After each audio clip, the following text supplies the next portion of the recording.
Di meditation itu saya potong-potong rumusnya orang hidup itu ini. Kita ingat-ingat coba ya, ini pedoman hidup kita katanya Markus.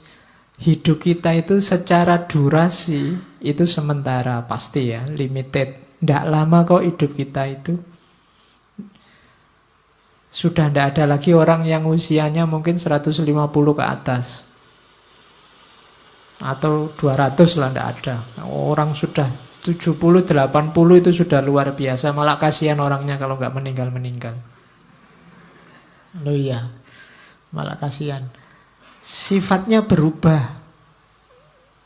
Hidup kita ini karakternya alam di antara yang kita sebut sunnatullah tadi berubah. Maka kalau kamu kaku, ritmemu akan kacau. Jangan kaku. Kamu harus luwes. Ketika kamu kaku, sementara lingkungan alam sekelilingmu berubah, maka yang terjadi ritmemu kacau, jangan-jangan kamu juga mengacaukan ritmenya orang lain. Jadi karakternya hidup ini berubah. Durasinya sementara. Persepsi kita, pemahaman kita, sifatnya abu-abu kalau bahasanya. Abu-abu itu apa? Kita ini manusia yang terbatas dan pemahaman kita juga terbatas. Kebenaran, kebaikan yang kita pahami itu sebatas kemampuan kita. Maka tadi jangan kaku. Kalau kamu kaku, kamu akan mandek di keterbatasan tadi. Kamu tidak berkembang, tidak lebih baik. Padahal kamu harus lebih baik terus. Karena hari ini kamu terbatas. Besok batasmu harusnya lebih luas. Jadi persepsi kita ini suram.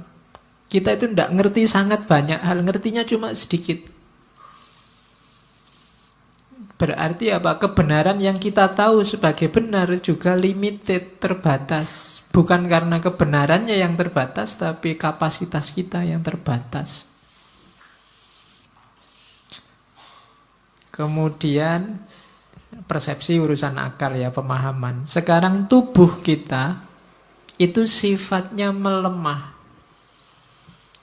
Grafiknya manusia itu kan ya kecil jadi besar, setelah itu kan melemah. Sebenarnya bahasa aslinya membusuk. Usia-usia kalian ini mungkin sudah tidak bisa lebih tinggi lagi, tidak bisa berkembang lagi, sudah selesai. Kecuali kamu ikut terapi-terapi minum pil apa itu, nambah tinggi 2 cm itu mungkin ya. Sudah tidak bisa, percayalah, sudah habis pertumbuhanmu. Kamu minum susu pertumbuhan tulang sampai berapa, sudah selesai. Usia-usia kita sudah tua. Jadi, dan grafiknya pasti semakin melemah. Tidak ada orang yang tambah tua, tambah kuat, luar biasa, tambah tidak ada. Pasti. Jadi tubuh, jasad, fisik itu semakin melemah. Kemudian jiwa kita itu yang karakter utamanya sebenarnya dia kebingungan. Soul itu. Dia kalau tidak punya pemandu resmi, dia selalu bingung, mudah dipengaruhi. Akal itu kan, mental itu kan mudah dipengaruhi. Sekarang seneng, besok benci. Kemarin kerjasama, sekarang gegeran. Itu jiwa kita selalu begitu. Mudah dipengaruhi, selalu dalam kebingungan. Kemudian 5 yang atas tadi kan serba tidak enak. Terus kamu, kalau gitu saya nunggu takdir, keberuntungan. Tidak, keberuntungan, takdir itu tidak bisa ditebak. Tidak mesti.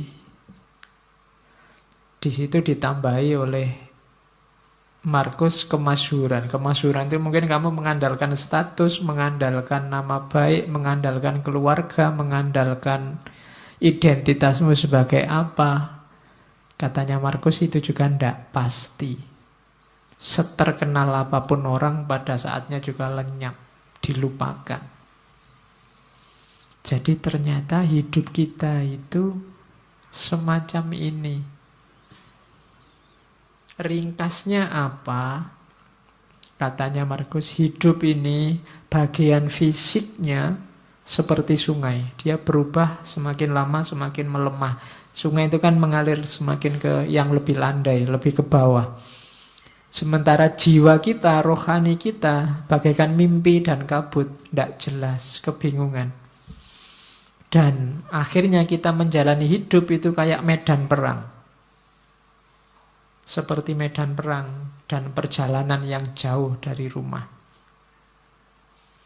Jadi hidup ini medan perangmu. Perang di mana? Perang melawan dirimu sendiri sebenarnya. Melawan hidupmu sendiri. Dan jangan mengandalkan reputasi, jangan mengandalkan status, jangan mengandalkan nama baik, karena semuanya akan terlupakan.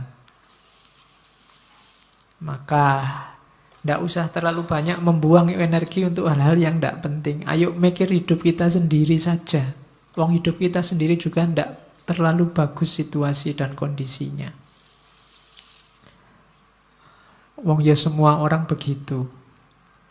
Kalau ditarik lebih jauh lagi, tidak ada orang yang pantas sombong. Sering saya bilang bahwa manusia itu diciptakan sebagai sosok yang tidak pantas untuk sombong.